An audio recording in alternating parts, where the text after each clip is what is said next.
ବୀର ବୈଷ୍ଣବଙ୍କ ଜୀବନଗାଥା ପଞ୍ଚମ ଅଧ୍ୟାୟ। ଢାଙ୍କୁଣୀ ଫିଟିଲା। ପ୍ରଜାମାନଙ୍କର ରାଜନୈତିକ ସଂଗଠନର ଖବର ରାଜଦରବାରରେ ପହଞ୍ଚିବାକୁ ବେଶୀ ସମୟ ଲାଗିଲା ନାହିଁ।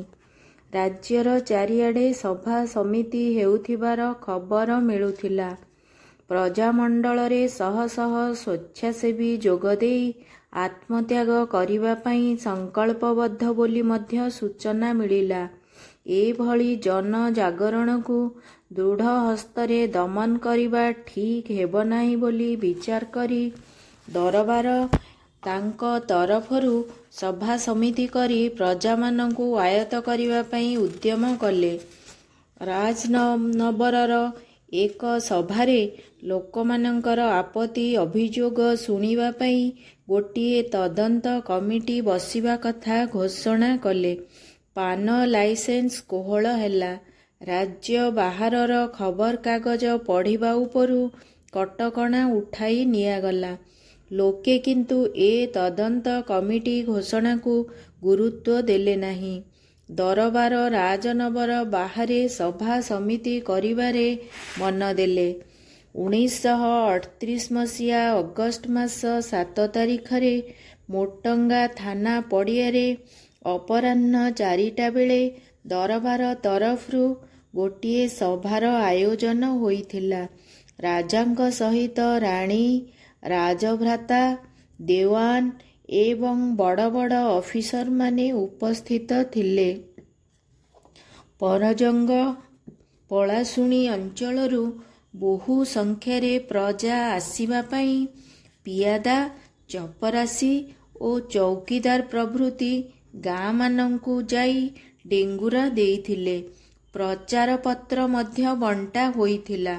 ମହେଶ୍ୱର ସୁବାହୁ ସିଂ ଏବଂ ପୂର୍ଣ୍ଣଚନ୍ଦ୍ର ମହାପାତ୍ରଙ୍କୁ ହାତୀରେ ବସେଇ ଆଣିବା ପାଇଁ ବ୍ୟବସ୍ଥା ହୋଇଥିଲା। ପ୍ରଜାମାନଙ୍କର ଦୁଃଖ, ଆପତ୍ତି, ଅଭିଯୋଗ ଓ ଗୁହାରି ରାଜା ନିଜେ ଶୁଣିବେ ବୋଲି ଲୋକଙ୍କୁ କୁହାଯାଇଥିଲା। ଠିକ୍ ସେହିଦିନ ବୈଷ୍ଣବ 1000 ଖଣ୍ଡ କୃଷକ ଖବରକାଗଜ ଧରି କଟକରୁ ତାଳଚେର ଯିବା ବାଟରେ ମେରାମଣ୍ଡଳୀରେ ଓହ୍ଲାଇ ପ୍ଲାଟଫର୍ମରେ ଠିଆ ହୋଇଛନ୍ତି। ତାଙ୍କୁ ଜଣେ ଭଦ୍ରଲୋକ ଫୁସ୍ଫୁସ୍ ସ୍ୱରରେ କହିଲେ, ଆପଣ ସଭାକୁ ଆସୁଛନ୍ତି କି? କି ସଭା? ମୁଁ ତ ତାଳଚେର ଯାଉଛି। ନା, ଆପଣ ଏଠି ଓହ୍ଲାଇ ରହନ୍ତୁ। ରାଜା ସଭା କରୁଛନ୍ତି ମୋଟଙ୍ଗା ଥାନା ପଡ଼ିଆରେ। ବୈଷ୍ଣବ ଭଦ୍ରଲୋକଙ୍କର ଆବେଗଭରା କଥା ଶୁଣି ସେଠି ଓହ୍ଲାଇ ପଡ଼ି ଭାବିଲେ, ଢେଙ୍କାନାଳର ପ୍ରଜାମାନଙ୍କ ଭିତରେ ନବଜାଗରଣର ଯେଉଁ ଅଙ୍କୁର ଦେଖା ଦେଇଛି, ତାକୁ କଳେବଳେ କୌଶଳେ ଭାଙ୍ଗିଦେବାକୁ ରାଜା ନିଶ୍ଚେ ଚେଷ୍ଟା କରୁଛି। ପ୍ରଜାମାନଙ୍କୁ କଅଁଳେଇ ସଅଁଳେଇ ବା ଠକିଦେଲା ଭଳିଆ କିଛି ସୁବିଧା ଦେଇ ଅଙ୍କୁରିତ ନବଜାଗରଣକୁ ନଷ୍ଟ କରିଦେବାକୁ ବସିଛି। ମେରାମଣ୍ଡଳୀ ଷ୍ଟେସନଠାରୁ 2 କିଲୋମିଟର ଦୂରରେ ଖଡ଼ଗପ୍ରସାଦ ଗ୍ରାମ, ବ୍ରାହ୍ମଣୀ ନଦୀ ଘାଟ କୂଳରେ। ତାର ଅପର ପାର୍ଶ୍ୱରେ ପରଜଙ୍ଗ ଓ ପଳାଶୁଣୀ ଅଞ୍ଚଳର ଗାଁମାନ। ସଭାକୁ ଏଇ ଘାଟ ବାଟେ ଲୋକ ଆସୁଥିଲେ। ବୈଷ୍ଣବ ଖଡ଼ଗପ୍ରସାଦ ଗାଁରେ ପହଞ୍ଚିଲେ।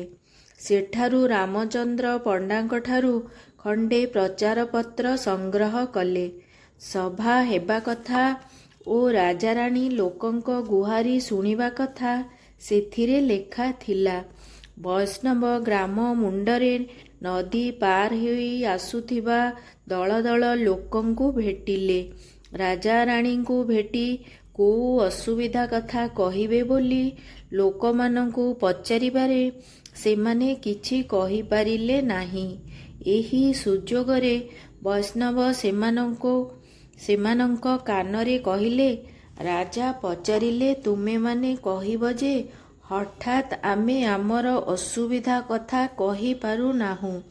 ଆମକୁ କିଛି ଦିନ ସମୟ ଦେଲେ ଆମେ ବିଚାର କରି ଯାହା କହିବୁ। ଏଇ କଥା ସେ ସୁବାହୁ ସିଂ ଓ ଅନ୍ୟ ପ୍ରମୁଖ ଲୋକମାନଙ୍କ କାନରେ ଶିଖେଇ ଦେଲେ। ପରଜଙ୍ଗର ନାରଣ ବେହେରା ଓ ଅନ୍ୟ 2 ଜଣଙ୍କୁ ସାଙ୍ଗରେ ଧରି ଛପି ଛପି ଯାଇ ସଭାସ୍ଥାନରେ ପଛରେ ଛିଡ଼ା ହୋଇ ରହିଲେ। ଦେଖିଲେ 15,000 ପ୍ରଜା ଏକାଠି ହୋଇଥିଲେ ସଭାସ୍ଥଳରେ। ବହୁ ସଶସ୍ତ୍ର ପୋଲିସର ବନ୍ଦୋବସ୍ତ। ଥାନା ବାରଣ୍ଡାଟି ପ୍ରାୟ 2 ଫୁଟ ଉଚ୍ଚ।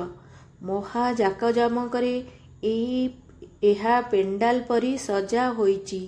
ଚଟାଣରେ ମହାର୍ଘ ଗାଲିଚା। ବାରଣ୍ଡା ତଳେ 15,000 ପ୍ରଜା ଅନେଇ ବସିଛନ୍ତି ରାଜାରାଣୀଙ୍କ ଆଗମନକୁ। କିଛି ସମୟ ପରେ ପେଣ୍ଡାଲର ପଛପାଖ ପର୍ଦ୍ଦା ଠେଲି ଥାନା ଭିତରୁ ବାହାରି ପ୍ରଥମେ ଆସିଲେ ମାଜିଷ୍ଟ୍ରେଟ ଜୟକୃଷ୍ଣ ମିଶ୍ର। ସାଧାରଣ ଲୋକେ ତାଙ୍କୁ ଭଲ ଭାବରେ ଚିହ୍ନନ୍ତି। ସେ କହିଲେ, ରାଜାରାଣୀ ଟିକିଏ ପରେ ଆସିବେ। ତେବେ ତୁମେ ପ୍ରଜାମାନେ 5 ଜଣ ପ୍ରତିନିଧି ବର୍ତ୍ତମାନ ବାଛିନିଅ। ସେମାନେ ତୁମର ସୁବିଧା ଅସୁବିଧା ରାଜାଙ୍କୁ କହିବେ। ବେଶୀ ଲୋକ ପାଟିଗୋଳ କଲେ ବିଶୃଙ୍ଖଳା ହେବ।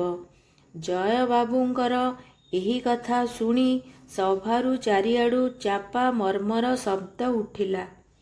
ସେମାନେ କହିଲେ, ଆମେ ରାଜାରାଣୀଙ୍କୁ ଦର୍ଶନ କରିବାକୁ ଆସିଛୁ।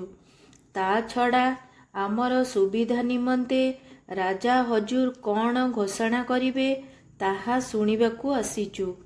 ଆମର ସୁବିଧା ଅସୁବିଧା ବିଷୟରେ ଆମେ ବିଚାର ଆଲୋଚନା କରିନୁ କି ଆମର ପ୍ରତିନିଧି ବାଛିବା ପାଇଁ ସମୟ ପାଇନାହୁଁ। ଆମକୁ କିଛି ସମୟ ଦିଅନ୍ତୁ। ଅନ୍ତତଃ ଦିନେ 2 ଦିନ ସମୟ ଦରକାର। ଜୟବାବୁଙ୍କ ପ୍ରସ୍ତାବ ପ୍ରତି କେହି କର୍ଣ୍ଣପାତ କଲେ ନାହିଁ। 5 ଜଣ ପ୍ରତିନିଧି ବାଛିବା କଥା ହେଲା ନାହିଁ। କେହି ଏଥିରେ ଏକମତ ହେଲେ ନାହିଁ। ଜୟବାବୁ ପୁଣି ଭିତରକୁ ଚାଲିଗଲେ। କିଛି ସମୟ ପରେ ଦେୱାନ କେତେଜଣ ଅଫିସରଙ୍କୁ ଧରି ପେଣ୍ଡାଲ ଉପରକୁ ଆସିଲେ। ସେମାନେ ଯେତେ ବୁଝାଇଲେ 5 ଜଣ ପ୍ରତିନିଧି ବାଛିବା ପାଇଁ ତାହା କେହି ଶୁଣିଲେ ନାହିଁ। ଦେୱାନ ଅବଶେଷରେ ଧମକ ଦେଲେ, ଦେଖ, ରାଜା ତୁମମାନଙ୍କ ପାଖକୁ ଆସିଛନ୍ତି। ତୁମେ ସେଥିରେ ଗୋଡ଼ ଲମ୍ବଉଛ। ଯଦି କିଛି ଅପ୍ରୀତିକର ଘଟଣା ଘଟେ ସେଥିପାଇଁ ତୁମେ ଦାୟୀ ହେବ। ରାଜା ଦାୟୀ ହେବେ ନାହିଁ। କିଛି ଲୋକ ନରମି ଗଲେ ମଧ୍ୟ ବେଶୀ ଲୋକ ପ୍ରତିନିଧି ବାଛିବାକୁ ମନା କରିଦେଲେ। ରାଜା ବାହାରିଲେ ନଗରକୁ ଫେରିଯିବାକୁ। ଏଥିରେ ଲୋକମାନେ ଇତସ୍ତତଃ ହୋଇଗଲେ। ଶେଷରେ ପ୍ରତିନିଧି ବାଛିବାକୁ ରାଜି ହୋଇଗଲେ। ପ୍ରତିନିଧି ବଛାବଛି ଚାଲିଲା। ସୁବାହୁ ସିଂ, ପୂର୍ଣ୍ଣଚନ୍ଦ୍ର ମହାପାତ୍ର ଆଉ 3ଟି ନାଁ ଆସିଲା।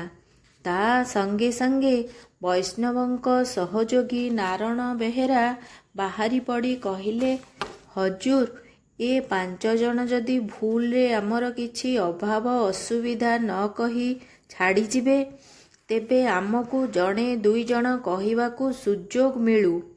ଦେୱାନ ଏଥିରେ ରାଜି ହୋଇଗଲେ।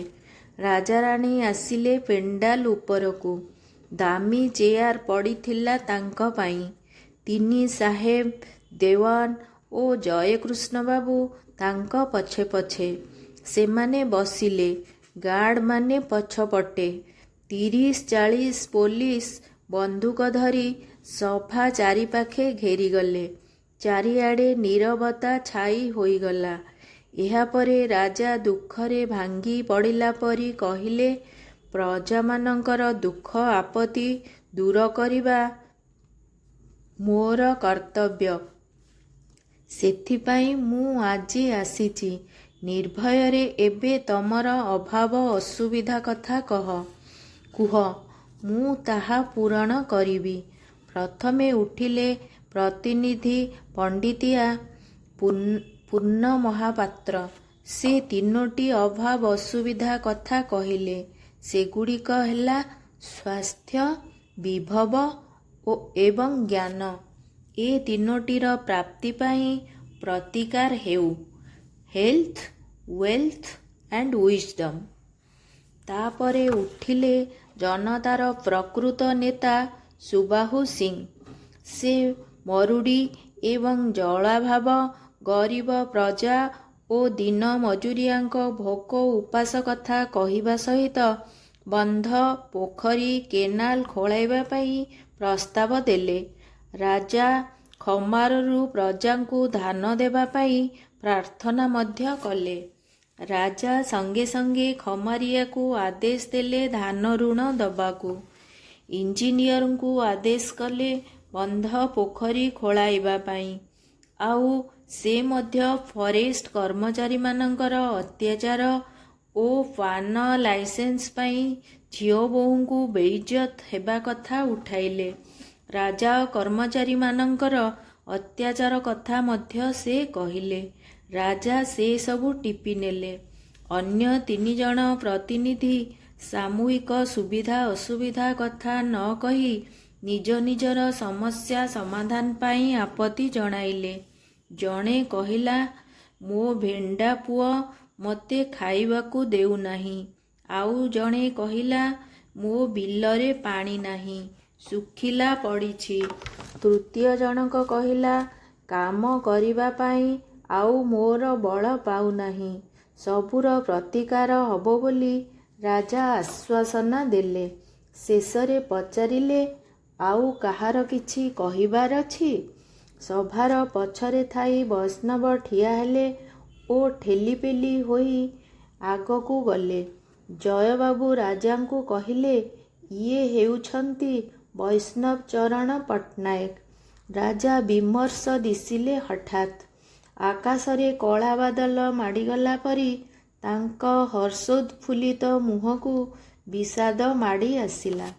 ବୈଷ୍ଣବ କହିଲେ, ଅଭାବ ଅସୁବିଧା ବିଷୟରେ ମୁଁ କହିବାକୁ ଚାହୁଁଛି। ମୋତେ ଯଥେଷ୍ଟ ଅନୁମତି ଦିଆଯାଉ।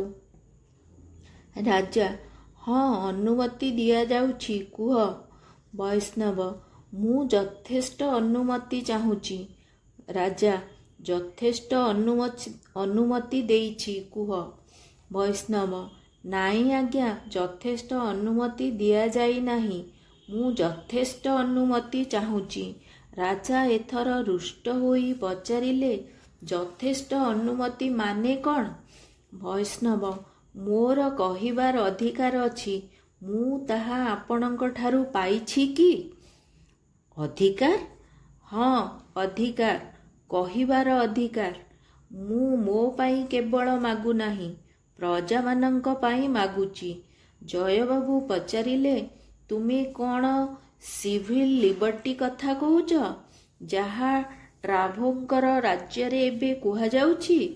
ହଁ, ମୁଁ ସେଇ ସିଭିଲ ଲିବର୍ଟି କଥା କହୁଛି। ଆମେ ତାହା ପାଇଛୁ କି? ସଭା ସମିତି ବୈଠକ କରିବାର ଅଧିକାର ପାଇଛୁ କି? ରାଜା, ତୁମେ ଅନୁମତି ନେଇ ତାହା କରିପାର। ବୈଷ୍ଣବ କହିଲେ, ଆମର ସୁଖ ଦୁଃଖ କଥାବାର୍ତ୍ତା ହବା ପାଇଁ ଅନୁମତି କାହିଁକି ନେବୁ? ଏ ସଭା ଏପରି କାହିଁକି ହେଉଛି? ଜବରଦସ୍ତି ଆମର ପ୍ରତିନିଧି ବଛାଇ ନିଆଗଲା। ଆମ ଭିତରେ ବିଚାର ଆଲୋଚନା ନ ହୋଇ ଅଭାବ ଅସୁବିଧା କହିବାକୁ ବାଧ୍ୟ କରାଗଲା। ରାଜାରାଣୀ, ଦେୱାନ, ମାଜିଷ୍ଟ୍ରେଟ ଆମ ଆଗରେ ବସିଛନ୍ତି। ଚାରିପାଖେ ବନ୍ଧୁକଧାରୀ ପୁଲିସ। ଆମ ବେକ ଉପରେ ତଣ୍ଟିଆ ମାରି ପଚରା ଯାଇଛି, କୁହ ତୁମର ଦୁଃଖ ଅସୁବିଧା। ଏଇ ଭାବେ କେଉଁ ଅଭାବ ଅସୁବିଧା କଥା କୁହାଗଲା, ତାହା ଆମର ପ୍ରକୃତ ଅଭାବ ଅସୁବିଧା ନୁହେଁ। ରାଜା ଚାହିଁଲେ ରୋଷପୂର୍ଣ୍ଣ ନେତ୍ରରେ। ବୈଷ୍ଣବ କହି ଚାଲିଲେ, ବର୍ତ୍ତମାନ ଶୁଣିବେ ପ୍ରଜାମାନଙ୍କର ବାସ୍ତବ ଅଭାବ ଅସୁବିଧା କଥା। ତାପରେ ସେ ଲୋକମାନଙ୍କୁ ଚାହିଁ କହିଲେ, କୁହ ଭାଇମାନେ, ଏଇ 5 ଜଣ ପ୍ରତିନିଧି ଯାହା କହିଲେ, ତାହା ସବୁ ଆମର ସବୁ ଅଭାବ ଅସୁବିଧା ମେଣ୍ଟାଇ ପାରିବ କି? 15,000 ପ୍ରଜା ସମସ୍ୱରରେ କହିଲେ, ନା। ତେଣୁ ବୈଷ୍ଣବ ଅଭିନୟ କଲାପରି କହିଲେ, ଭାଇମାନେ, ସ୍ୱର୍ଗ, ମର୍ତ୍ତ୍ୟ ଓ ପାତାଳ କମ୍ପିଗଲା ପରି ବଡ଼ ପାଟିରେ କୁହ, ନା। ସଭାସ୍ଥଳ ଘୋର ନିନାଦରେ ପ୍ରକମ୍ପିତ ହେଲା। ନା ନା ନା ଶବ୍ଦରେ। ବୈଷ୍ଣବ ଏଥର ପୁନଶ୍ଚ କୁଶଳୀ ଅଭିନେତା ପରି କହିଲେ, ଶୁଣ ଭାଇମାନେ, ଆମ ଆଗରେ ରାଜା ରାଣୀ ଦେୱାନ ଆଦି ବସି ନଥିବେ। ଆମ ଚାରିପାଖେ ବନ୍ଧୁକଧରା ପୁଲିସ ଫୌଜ ଘେରି ରହି ନଥିବେ। ଆମ ଉପରେ କିଛି ବାଧା ପ୍ରତିବନ୍ଧକ ନଥିବ। ସେପରି ଅବସ୍ଥାରେ ଆମେ ପରସ୍ପର ଆଲୋଚନା କରି ଆମର ଅସୁବିଧା କଥା ରାଜାଙ୍କୁ ଜଣାଇବା ଉଚିତ କି ନାହିଁ? 15,000 ପ୍ରଜା ସମସ୍ୱରରେ କହିଲେ, ହଁ। ସ୍ୱର୍ଗ ମର୍ତ୍ତ୍ୟ ଓ ପାତାଳ କମ୍ପିଗଲା ଭଳି ବଡ଼ ପାଟିରେ କୁହ, ହଁ। ବୈଷ୍ଣବ କଥା ଶୁଣି ସମସ୍ତେ ଗର୍ଜନ ତର୍ଜନ କରି କହିଲେ, ହଁ ହଁ ହଁ। ତାପରେ ରାଜାଙ୍କୁ ଚାହିଁ ଅନର୍ଗଳ କହି ଚାଲିଲେ ବୈଷ୍ଣବ, ଆପଣ କାହିଁକି ବିନା କଟକଣାରେ ପ୍ରଜାମାନଙ୍କୁ ସେମାନଙ୍କର ସୁଖ ଦୁଃଖ ଜଣାଇବା ପାଇଁ ସୁବିଧା ଦେବେ ନାହିଁ? ଆମେ ତ କାହାର ମାଉଁସ ଖାଇଯାଉନାହୁଁ, କାହାର ରକତ ପିଇ ଯାଉନାହୁଁ, କାହାର ଧନ ସମ୍ପତ୍ତି ଲୁଟି କରି ନେଉନାହୁଁ, କାହାର ଘର ପୋଡ଼ି ଦେଉନାହୁଁ। ଆମର ପେଟପାଟଣା କଥାବାର୍ତ୍ତା ହବୁ, ଏଥିପାଇଁ ଏତେ କଟକଣା କାହିଁକି? ବୈଷ୍ଣବ ଏସବୁ କହି ବସି ପଡ଼ିଲେ। ରାଜା ଠିଆ ହୋଇ ବୁଝାଇଲା ଭଳି କହିଲେ, ମୋର କର୍ମଚାରୀମାନେ ପ୍ରଜାଙ୍କର ସୁବିଧା ଅସୁବିଧା ବିଷୟରେ କେବେ ରିପୋର୍ଟ କରି ନାହାନ୍ତି। ସେଥିପାଇଁ ମୁଁ ନିଜେ ଧାଇଁ ଆସିଛି ତୁମମାନଙ୍କ ପାଖକୁ। ଏହା ଶୁଣି ଜଣେ ପ୍ରଜା ଠିଆ ହୋଇ କହିଲା, ମୁଁ ଥରେ ମୋର ଦୁଃଖ ଜଣାଇବା ପାଇଁ ନଅରକୁ ଯାଇଥିଲି। ସିଂହ ଦୁଆରୀ ମୋତେ ତଣ୍ଟିଆ ଦେଇ ତଡ଼ିଦେଲା। ଆଉ ଜଣେ ଠିଆ ହେଲା। ସେ କହିଲା, ମୋତେ ଗୋଟାଏ ମିଛ କେସରେ ପକେଇ ମୋଠାରୁ 100 ଟଙ୍କା ଜୋରିମାନା ନେଲେ। ଉପର ହାକିମଙ୍କୁ ଆପତ୍ତି କରିବାରୁ ଜୋରିମାନା ହେଲା 500। ଶେଷରେ ଆପଣଙ୍କୁ ଜଣାଇଲି। ମୋର ବେଶି ସାହସ ହୋଇଗଲାଣି ବୋଲି କହି ଆପଣ 1000 ଟଙ୍କା ଜୋରିମାନା କଲେ। କୁହନ୍ତୁ, କରିନାହାନ୍ତି? ମୁଁ କ'ଣ ମିଛ କହୁଛି? ଆଉ ଜଣେ ପ୍ରଜା ଉଠିଲା। ସେ କହିଲା, ମୁଁ ଦିନେ ଆପଣଙ୍କୁ ମଣିମା ଛାମୁ କହୁଛି, ଆପଣ ମୋତେ ଶଳା ଶଳା କହୁଛନ୍ତି। କୁହନ୍ତୁ, ଆପଣ ମୋତେ ଶଳା କହିନାହାନ୍ତି? ଏପରି ଭାବରେ ସାଧାରଣ ପ୍ରଜା ମୋଟଙ୍ଗା ସଭାରେ ରାଜାଙ୍କୁ ମୁହେଁ ମୁହେଁ ଚ୍ୟାଲେଞ୍ଜ କରୁଥାନ୍ତି। ରାଜା ଧୈର୍ଯ୍ୟର ସହ ବସି ଶୁଣୁଥାନ୍ତି ସେ ସବୁ। ଶେଷରେ ଜଣେ 90 ବର୍ଷର ବୁଢ଼ା ଉଠିଲେ।